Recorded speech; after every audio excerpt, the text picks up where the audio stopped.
Hey, what's up, Coin Fam? I hope you all are having a great day like I'm having today right here in Texas.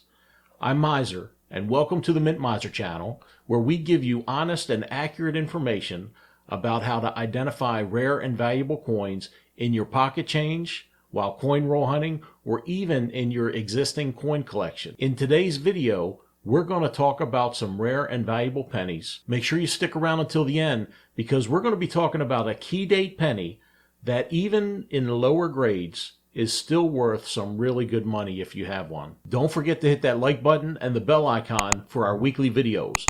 Now, let's get this party started. All right, first up is this 1897 Indian Head cent. This Indian Head penny was graded MS67 red by PCGS. This penny's in incredibly good shape, and on top of that, it's even more valuable because of the repunch date.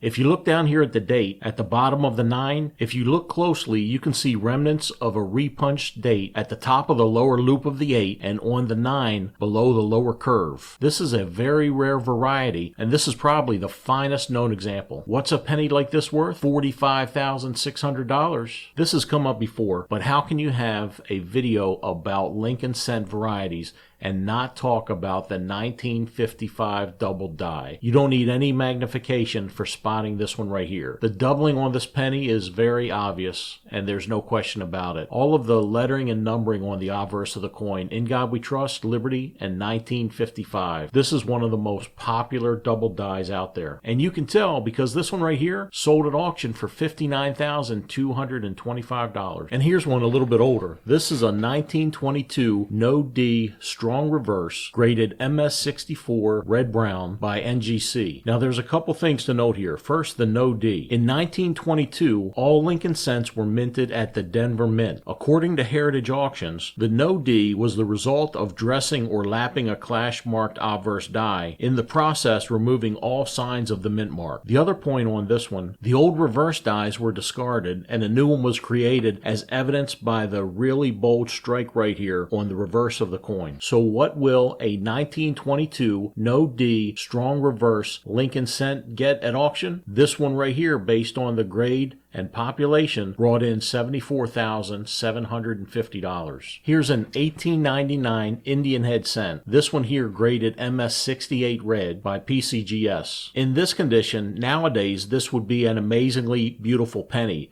but the fact that this one here is over 120 years old is pretty incredible. This Indian Head cent sold at auction for $108,000. And how about the infamous 1909 Svdb? This one here was graded by PCGS MS67 red. Another incredible grade for a penny so old. Look at the incredible condition it's in for something from 1909. And here's the reverse right here. Notice the VDB initials at the bottom of the reverse. This 1909 penny sold for $117,500. And how about this 1864 Indian Head penny?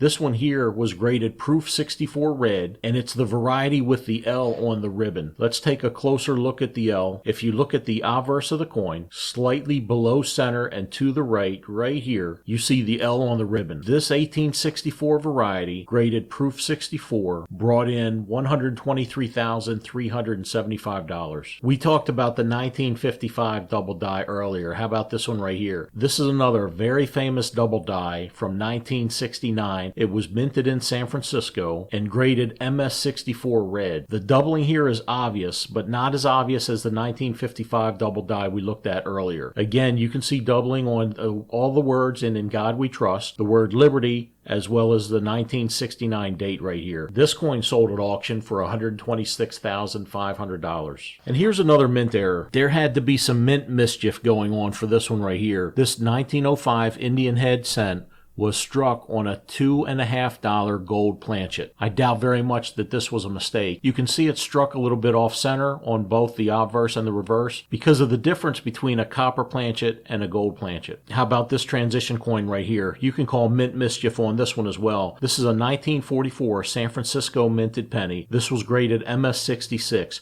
You might already know that in 1943, the government minted pennies on a steel planchet so that they could reserve the copper for the war effort. Somehow, at the conclusion of 1943, this steel planchet was minted into a penny from 1944. A 1944 on a steel planchet is extremely rare, and you can tell by the fact that this one here sold at auction for $408,000. If you think that's rare, how about this one here? This is a 1943D, and like I just explained, 1943 pennies were minted on a steel planchet, not copper. This one here was minted on a copper planchet. It graded MS64 brown by PCGS, and it sold at auction for almost $1 million.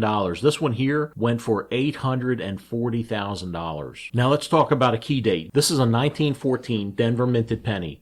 This one here graded about uncirculated 58. Now the 1914Ds have a low mintage, not as low as the 1909s, but this is still a key date right here because the surviving population from 1914 Denver minted pennies is extremely low. In fact, even in lower grades, like this about uncirculated 58, these pennies are still very valuable. This one here sold at auction for $4,025. Those were some extremely rare pennies.